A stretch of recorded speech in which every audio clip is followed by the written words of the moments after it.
Okay, welcome to another Rubber Stamp Show and Tell. This one's about Rubber Stamp Madness. I just received this latest issue, summer 2019, issue 204. Just came in the mail a few days ago. And I won't flip through this one because this is the latest issue. If you want this one, you can kind of log on to their website if you don't have a subscription and pick up a copy. But I thought I would talk about some of the different formats here and flip through a few of the pages. I haven't done this in a long time. I kept all of the Rubber Stamp Madnesses that I've ever received. I used to have a subscription and I was advertising in there for a long time, but I have all these. They're all in my workspace right here, and they're right next to my desk, so I have them all kind of arranged. I don't know if I have them completely arranged by date, but they're definitely by size. Alright, so anyways, this is your, latest incarnation. It's, of magazine size, and I think when they moved down to this size at one point in time, it's for distribution's sake, and it's probably for printing too. Kind of going with these kind of unusual, larger sizes. I don't know. I can't imagine too many things are being printed at this size out there just in the printing industry in general, so I'd have to think that kind of setting everything up at this, these other sizes in the past, I don't know, it probably wasn't very practical, but from a distribution standpoint and getting your magazine on the racks, like at the different booksellers and whatnot, and kind of big box stores, I would imagine you have to go to, a size of book that's going to fit into, the standard size racks. So, anyways, this is the latest one. This one is from 1996. There might have been later ones than this that were in this size right here, but I didn't bother looking through there.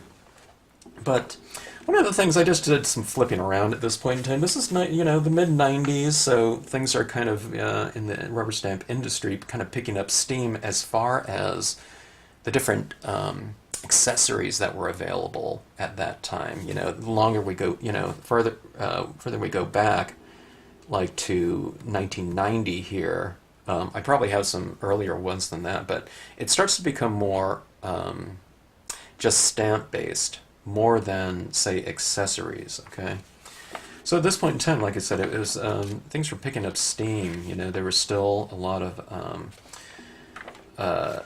just stamp-based ads and whatnot, but then later on you start seeing more kind of the accessories that are kind of coming into play in the rubber stamping community and industry in general. But one of the things that's kind of fun to do for me is going back through here and seeing, the articles are one thing, but it's more the kind of the ads, and seeing a lot of companies that you recognize, and if you were a stamper early on, you probably remember, be it seeing them at different shows. Museum of Modern Rubber, used to love them, and kind of their whole booth and look at the different shows. But if you didn't see them at the shows, you probably remember their ads and whatnot, or you ordered their catalogs at the time. A lot of people had just a ton of catalogs. 1996, that's when the internet kind of started picking up a little bit of steam. Prodigy and AOL were out there, and they were out there. Now maybe it was earlier than that. That was like 1993, I think, with AOL and Prodigy and all that type of stuff. Early 90s, and the internet. This is when we came up with our website. I should say a friend of mine made the Stampscapes website, and that was in 1996. And I remember looking at on probably web crawler or something like that AOL search engine. The only other company, art stamp company, that was out there that I remember was Leavenworth Jackson. She might have been the first rubber stamp company, outside of like a business, industrial type of rubber stamp company that was out there. I don't know for sure, but that's the only people that I remember. Look at these vivid pads right here. Those were a couple of, I think that might have been one of the first raised dye-based pads out there at the time. But these are really fantastic colors. I kind of wish they were still around. I don't know. They have a lot of different blues out there, which is perfect for scenic stamping. But Rubber Stamp Madness, I mean, it's always kind of celebrated the kind of act of, you know, making impressions, okay? It wasn't so much like card formatting, and it still isn't. It's still kind of really based on, you know, the act of rubber stamping, I would say. You know, that's kind of the more their specialty than kind of card making, dies, and, you know, those types of things. And, you know, I mean, the articles are kind of, you know, based around that. I mean, this is a really early, you know, magazine as far as kind of those types of things went, you know, in terms of card making. But it's still kind of the case, I would say, just in general, you know, in terms of kind of differentiating them from different magazines. Hippo Art, I used to teach there. Well, I would say I used to. I think I taught there once or twice up in San Mateo. But you see all these different ads in here, not only by manufacturers, okay, but you'd see at this point in time rubber stamp stores. There were, you know, they were a lot more popping up or around by the time 1996 came around. But you know, it's still, you know, at that point in time, it's still, you know, the industry was still picking up a lot of momentum. And on the back cover of all these different magazines, let me see if it's still this one. Yeah. Rubber Stamp Madness, I mean, Stamp-A-Barbara always had the back cover here. And they were a massive retailer. They didn't have a ton of different stores. And at 1996, I don't know if they had one down in Orange County, California at the time, but I'm pretty sure the Melrose one was there at that time.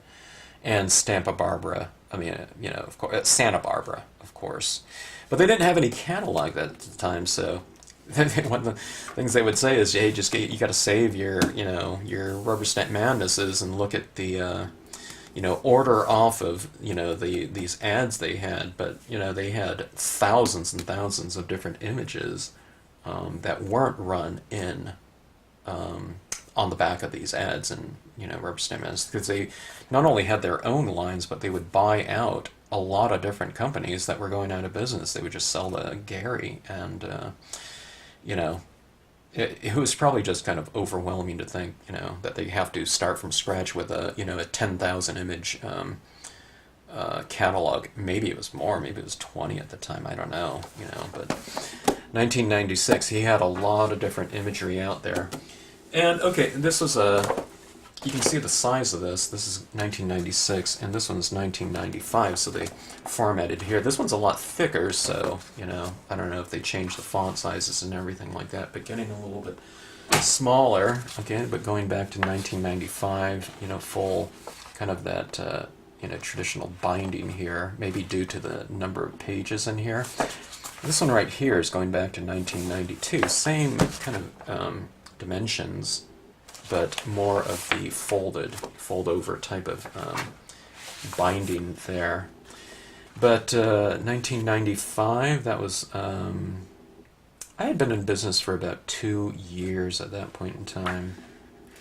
I started selling my Stampscapes in 1993. Going around, too much fun, rubber stamps, you know, rubber art stamps, I don't know, all kinds of things. I can't even tell if some of these are stores or whatnot, the tape systems. So if you were a stamper, definitely, you know, back in the 90s, whatever, 80s, 90s, I would guess that, I don't know, if you took a poll and, you know, saw how many rubber stampers were out there and how many people subscribed to Rubber Stamper Madness, it would be, you know, a significant percentage of those people kind of into the craft or hobby. Stamp Cabana, they had 3 stores. They wanted to become like a big chain, and I taught at a couple of their locations out there on one trip. Different accessories. Okay, there weren't, this was, 1995. There was kind of steam kind of picking up in terms of uh, the industry in terms of different accessories out there. So, but you didn't see too much of it going on. You saw the pads and things like that, but there weren't nearly the number of kind of dedicated, targeted tools. For the rubber stamp industry, like right here, craft punches. Okay, that's kind of more of the general public, and embossing, the heat tools were kind of around. I know my brother used to use them to kind of shrink down monocoat over his RC radio controlled airplanes, but for the crafting industry, they just made it pink or purple or something like that to, kind of look more, I don't know, kind of suited for people's craft room or whatever, with some nice shot of color right here. The Blitzer air art gun, but see this one right here, they probably figured you can use this for in the rubber stamp industry, but I'm sure that's not what it was kind of conceived for. But it's kind of blowing out that air, but just a manual motion. You probably seen those little air systems for saying like Copic markers and whatnot. But going way back, Letraset had one, and Stampin' Banana I saw selling those, but I used to use one of those kind of pseudo airbrush types of things back in the 80s when I was in high school. But all kinds of different things here. Embossing, of course, was really big. People still emboss, but it doesn't seem to be as quite as present in. I don't know. Maybe because everyone knows it and does it or whatnot, you don't see it being done quite as much. It seems to me. Okay, so this is 1992. This is going way back, and this is... I don't know if I have all the issues at this point in time, but I started subscribing in probably 1993 when I knew, okay, I was doing some freelance illustration. I thought, okay, I'm going to go and pursue rubber stamps and... kind of investigate some of the different types of design conventions that I started at a Stamp in the Hand. Here's the rubber stamp convention, and here's a couple of my designs from here. This kind of birthday celebration type of thing. This is getting really big. It doesn't even fit on the on my screen here, I know. But anyways, here, let me. I was gonna say, let me change the exposure of this. Okay, I got a lot of white reflecting back. I just kind of bumped up my exposure setting here, but Roberta, they call it Roberta sampling. They call it Roberta rubber, Roberta stampling, which is kind of cool. Personal Stamp Exchange, again, 1992. So this is, this is a relatively, small ad for the, the size of company. That Personal Stamp Exchange became, gigantic. When I was, it must have been 1993. It might have been 1992 around this time. I started drawing designs and I started thinking, okay, am I going to manufacture these myself, or do I want to outsource it? Okay, Rubber Stamp, or Stampa Barbara, he had all of his stamps outsourced, and I had thought, do I want to get into that, or do I want to just concentrate on the designs and outsource the production part and just, sell the stamps that way? Personal Stamp Exchange, in my opinion, in terms of kind of a large distribution of stamps, I think they had the finest crafted product with that pad printing on the top, beveled edge, wood mounts, and this really sharp die cut rubber and cushion cutouts. Okay, we're talking about a really expensive setup to make these types of stamps in the manner that they did, because a die cut, to punch, have these die cuts, those things are really expensive. Those are all custom made, of course, because they have to make it for every one of their designs. I looked into them and I asked them, I sent them an email one time. I just said, hey, just out of curiosity, do you manufacture for other companies? I thought I would start off with the best, okay? And their response was, yeah, they could do that, but what kind of quantity were we talking about? And this is when I was just getting started, but it wouldn't even be really worth their time in the manner that they were making stamps with those die cuts and whatnot, and the pad printing. They were pad printing on this. Let's say this is a 5 foot piece of wood, or I don't know what size it would be. But it would have to be pretty big. But there was probably a silk screen, and they would just silk screen across, and then they would cut out the stamps afterwards. I'm pretty sure that's how they were doing it. I could be mistaken. Maybe they were just doing it one by one, but I don't know. That was a lot. But anyways, going back to this, if you weren't doing about 20,000 stamps per year of that same one stamp, it just wasn't worth their time. And of course, at Stampscapes, you're not moving 20,000 of those at any given time. So personal stamps exchange for any one of their designs out there, that gives you an idea. That was the minimum of what they were doing. Or maybe that was for the startup, maybe with their new line or something like that. And afterwards, after they already bought that die and all the screens and everything for that pad printing, maybe it was more of that first year, but still, you know what I mean? You had to move a lot of product and probably have a minimum quantity of, I don't know, maybe there was 1,000, stamps per design. I'm just guessing, based on kind of their response. Underproof Press, I love them. They're still around. Probably a couple different owner changes. Yeah, Betty Harris was, I think, maybe the first one, and I can't remember the name of the other person that bought that, but that's still one of my favorite companies. I'm glad they're still around. Look at this, stamping in the material world, stamping on shoes, and looks like quilts right here, and different fabrics, kind of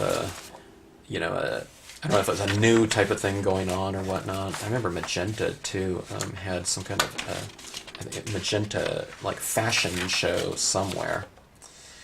Stamping in the winter rubberland. So here's these images right here, and that was definitely from Stamp Barbara, so they used those. They probably told them that they were going to be using those in this article right here, so they advertised those on the back and coordinated that with them.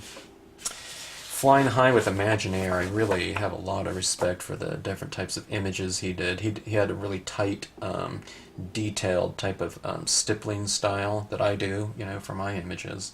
But he focused on all kind of airplanes,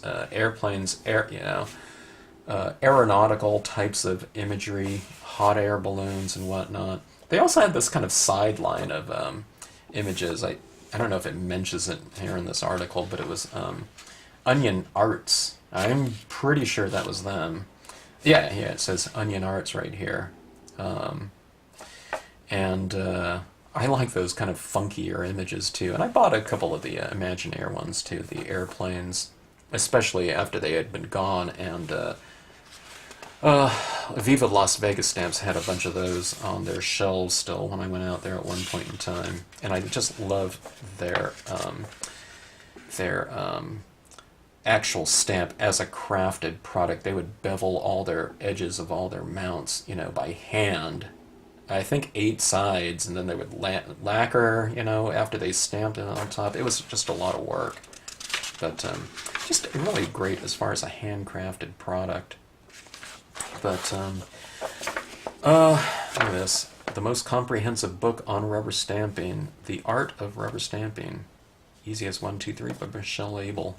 I think I remember her coming around to a Stamp with a Hand company. Yeah, I was pretty sure I was still working there, but I think she came by when she was writing that book. Catalogs in review, the latest stamps from different companies. I'm sure a lot of different companies were submitting their catalog imagery to Rubberstampmadness in the hopes that they would, run the article on them. There was a lot of Stamper Rosa right here, introducing over 450 original designs pre-House Mouse. I don't know when House Mouse came into play. I think it's Judykins right here with embossing, all the different embossing powders right here. Classifieds ads. There was people, looking for pen pals and something like that, or people would say, hey, I got my grandmother's coming up with a birthday. Will we please send her some cards and whatnot? Calling all cards. There was pen pal types of things. There were Oh, what do you got? Yeah, the stamp exchanges. Okay, so you would exchange pieces with each other um, and get on some kind of a list, I guess. Mail art listings. Mail art was a really big uh, thing within the stamping world. It's where you stamp on envelopes, you know, and the envelope becomes the piece of art. But that was a big part of the stamping industry at the time. Okay, so this is still pretty big, right? It's much, much bigger than, you know, your typical magazine. But look at this one. This one's the tabloid size now. This one might indeed be, I guess it is, double the size, double the dimensions of, you know, your typical magazine here. And this is the one that I think when people are referring to the larger format, I think they're usually referring to this one. The people, you know, they've been stamping forever. They always mention this one. I don't know, Rubberstampmadness comes up in conversation with anyone that's been stamping for, you know, 25, 30 years or something like that. They typically remember this right here and this, I think it's called tabloid. I don't know if this is the same size as Interview magazine, but Interview magazine used to be really huge too. But kind of more than a zine for sure, but just gigantic. And I don't think I have everything in it directly from 1990 and on. If I, you know, if I had that, look at the San Francisco right here. This ad right here. They had a really fantastic kind of I don't know, just well, I don't know what the word I'm looking for is. I don't know, maybe not a policy, but they used to put on rubber stamp art shows, okay, like in gallery situations in San Francisco and whatnot. They had a rubber stamp museum, which you can see. I hope that video is still up on YouTube, but check it out. It's I think it's called the Rubber Stamp Museum. I don't know if it's under San Francisco or if it's what, but it's like I don't know, he was walking around with a Super 8 or a VHS tape and has all kinds of incarnations of rubber stamps at that time. And I don't know, someone needs to do an interview with him sometime. Palo Alto rubber stamps. When I used to see these images in Rubberstampmadness, I was thinking, who is, you know, someone's doing some really cool images. And that used to be Curtis Ueda, who used to be doing the images for Palo Alto rubber stamps, and then he went independent from there. And I really loved his artwork. Gumbo Graphics was another one of my favorite companies. I'd always see Gumbo Graphics and Curtis Ueda at all the different Carson shows. He had a line of rubber train stamps that I wish I had now because they work perfectly with scenic stamping, you know, having a, you know, steam locomotive. But he had all kinds of historical ones. But he sold Gumbo Graphics to someone else, but he kept the train part. His name was Lance, and I still have and use several of his stamps. You know, it was another kind of grouping of some really kind of funky original art and a really finely curated grouping of designs, like from, you know, like 19th and 20th century engravings, Denami designs, Denami design. Okay. Let's see, what is this about? Art Snyder. It's in her kiss. Yeah.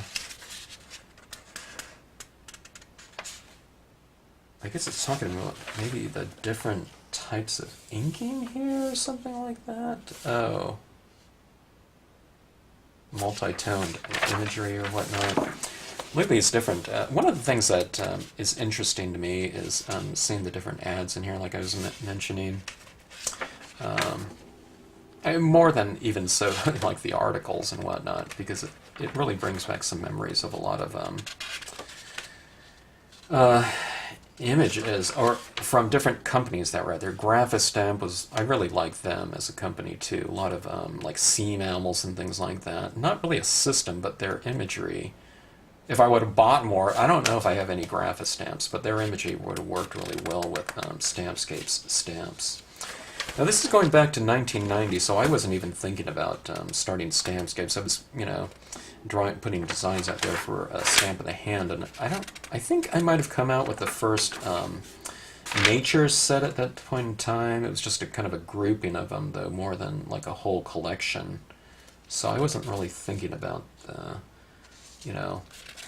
going into rubber stamping at the time. I did some freelance illustrations, and I did that for about a year, and I don't know, it was kind of a drag working with art directors and whatnot, and advertising agencies. Look at this mail art right here. Someone did some beautiful, like an envelope here. Yeah, oh, this is in Ithaca, New York, so that was even before they moved out to Corvallis, Oregon. But all kinds of different things right here. Different magazines. Posh Impressions, I think. I'm pretty sure that's their imagery right here. But, yeah, D. Grunig with a bold image, which is right here. She used to carry, like these gigantic rolls of glossy. It wasn't cardstock or something like that, but in order to wrap all these different presents and whatnot, she would have, you do your own paper. So those are all stamped images back there, I'm sure. But before Posh, she had a store called Posh Presents in Newport Beach. I think before Posh Impressions. Posh Impressions was a line of stamps. But she was, a gigantic influence in the stamping industry, and things like how to use pens, how to color things with, like the Marvy brush markers and whatnot. So, I don't know, this is really fun. This is like reading, I don't know, it's like kind of like reading a newspaper or something like that. It's not a newsprint, but just the size of it, just this gigantic thing. It was really fun. Lady in the Stamp was in Fullerton, or Yorba Linda. I used to teach there. I'm kind of surprised she was around in 1990, but this was a store that was close to the Carson, California convention. Well, maybe 40-minute drive or something like that, from door to door. But they used to start chartering a bus, and she would take her customers to the Carson show. I would guess they would get there probably early on and stay all day. But look at this. I saw this coming up right here. This summer, Vacation Stamp-A-Barber, and that's Gary Dorothy right there. But I think this was still his original location here before he moved into this other location. But look at all those. Those are stamp pads down here. But racks and racks of different imagery. This was their heads right here, just people heads. I don't know if it was called body parts or something like that, but there was heads right here, and there were drawers all over their store. And I don't know, he was someone that was pretty big in rubber stamp retailing, and when I would just come up with new designs, he would just say, hey, Kevin, whenever they're ready to go, just send me 20 of each of them or something like that. And it was for their Santa Barbara store and also for their Melrose store. And then they opened a store in Orange County, like I was mentioning earlier. Just a lot of rubber stamps. And there weren't a lot of accessories at the time. These are pads down here, stamp pads. I don't know if they had like rainbow pads at the time. It went over around the whole store, but we're not talking a lot of accessories. So when we're talking about a stamp store, it was rubber stamps. And if you are curious about if you're ever out in Las Vegas, go to Viva Las Vegas Stamps. It's kind of like going back in time for me. I'd seen like thousands and thousands of rubber stamps. I don't know how it is now, but there were very few accessories. And he was one of the first people to come up with a kind of a dedicated stamp accessory in terms of the acrylic stamp positioner that he made. Then everyone else started kind of copying it, but he was the first one to do that. And it was basically like an acrylic T-square, and I don't know, maybe there was another piece of flat plastic that went to it or something like that. But one of the big ones, so anyways, 1990, and I think I have some, I don't know if I have some from the late 80s, I probably do, I probably have the isolated copy or something like that, but they used to come around to the different Carson shows, and they would be selling back issues, but primarily taking new subscriptions. They would be signing people up for subscriptions at these shows, so... I don't know if I saw them anywhere else. I might have seen them at the San Jose show or something like that. But not all of them, but you definitely see them around. So anyways, a really fun magazine, and kind of fun going back in time and looking at some of these different issues and all the different companies that were out there in stores and whatnot, and also kind of what was going on at the time in rubber stamping, because if it was going on in rubber stamping, if it was like some kind of new kind of breakthrough or something like that in terms of how people were using stamps or the accessories, you can bet that it would be in these pages of the latest issue. And like I said, I think it came out every 2 months, so, you know, I mean, it wasn't like the internet these days where something's out, you hear about it, you know, that minute or hour or something like that, so you kind of had to wait around a little bit. But back then, I don't know, it was still a long time back then, but kind of the anticipation for it was really high, for sure. And you know, people were always very eager to say that they got their Rubber Stamp Madness on those different services such as Prodigy or AOL or whatnot, you know, back when you can kind of spread the word on a given thing. But yeah, they would be doing it in the chat rooms especially. I don't know. Do people still go into chat rooms? I don't even know. Anyways, okay, so just a quick little, well, it wasn't that quick, but show and tell on Rubber Stamp Madness.